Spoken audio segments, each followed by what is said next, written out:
Alanging urip panglimbang 5 menit dina Selasa Legi tanggal 28 Juli taun 2026 kapethik saka Injil Matius bab 13 ayat 36 tekan ayat 43.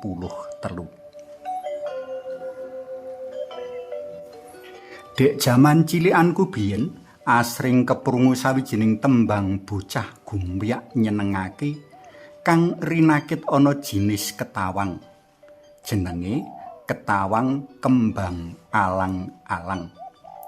Saire mengkini, kembang alang-alang putihe kaya deluwang, damar mancung cinopetan gubuk dhuwur ngalun-alun. Gawe biya-biya cerahe elung ing kara asedebleng-debleng wose, lung ing kara asedebleng wose. Miturut penafsirane Profesor Damarjati Supajar, alang-alang bisa dadi malang, apes uga bisa ateges pepalang. Menawa ora ngati-ati, iso dadi maling. Malang-malang putung, rawi-rawi rantas. Sajake akeh wong kang ndeleng tetuwuhan alang-alang minangka titah kang nimbulake maneka perkara utawa masalah jroning urip. Sadermo ngelingake, oyot alang-alang kang atos, kaku lan tajem bisa nembus lan ngrusak apa wae. Menawa jedul ing lemah lan kepidak bisa nimbulake tatu getien. Langka wong migunakake tetuwuhan alang-alang kejaba kaarit banjur kaobong. Ing tembang Cecala cetha menawa alang-alang bisa dadi gegambaraning urip kang tansah apes utawa tansah nemu ribet lan reruwet inggo tindak tanduk kang mepalangi sawijining wong anggone ngrengkuh gegayuhan.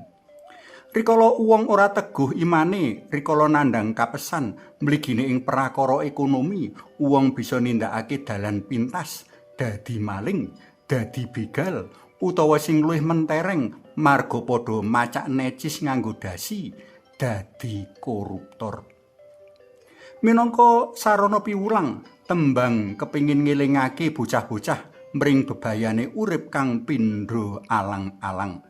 Semono uga Gusti Yesus sing waosan dina iki uga nggambarake tetuan alang-alang minangka pepalang utawa luwih trepe tantangan para pendherek dalem Gusti jroning nuwuh ngrembakake kratoning swarga kanthi ngayati timbalan nyawur kabecikan.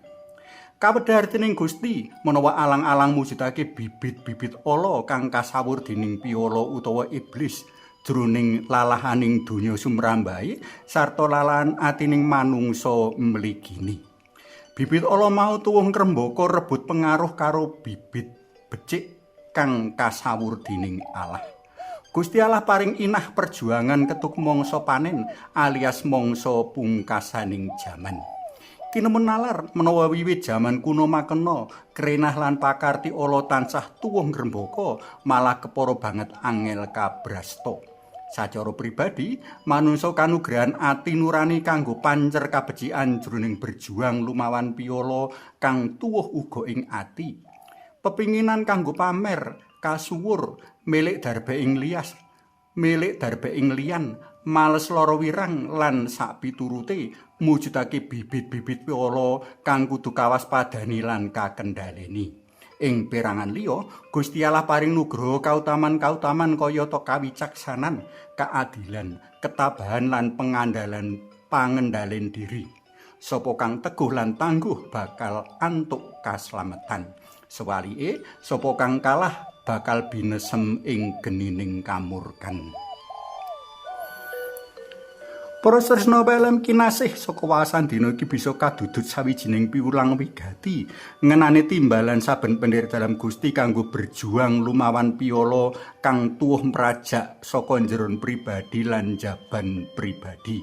Dadi ora ana wektu kanggo para pendherek dalam Gusti leha-leha lungguh jigang sila tumpang. Sebab kaya singa piyala tansah ngereng-gereng kekiter golek mangsa.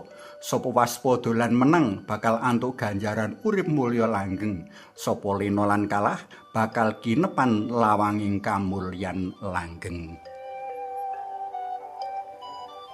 Suwawi sami munjuk, kunjungan sedalam yang Rama so yang putra tuwin yang Roh Suci. Amin. Mugi linurna yang Rama yang putra tuwin yang Roh Suci, kados sing mula buka sakmenika sarta sak lami-laminipun. Amin. Kunjungan sedalam yang Rama so yang putra tuwin yang Roh Suci. Amin.